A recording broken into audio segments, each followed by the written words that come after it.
Pejuang Palestina dari Brigade Al-Qassam pada Rabu 14 Agustus mempublikasi adegan mereka menargetkan pasukan musuh. Dalam keterangannya, mereka menargetkan pasukan Zionis yang tengah bersembunyi di dalam bangunan rumah sakit Indonesia di lingkungan Tal Al-Sultan sebelah barat kota Rafah, selatan kota Gaza.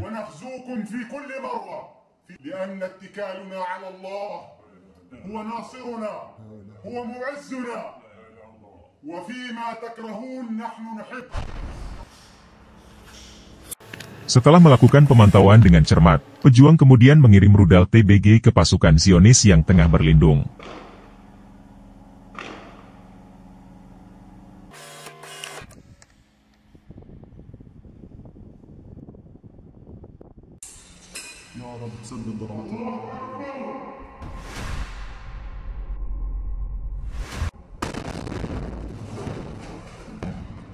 Hadiah rudal yang dikirim pejuang tepat sasaran.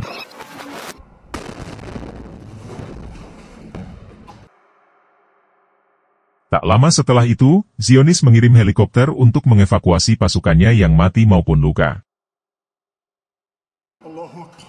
Setelah menyelesaikan operasi, para pejuang pun melakukan sujud syukur atas keberhasilan mereka melenyapkan penjajah. حلاوة لهم ليفرحوا بنصر الله فلله العزة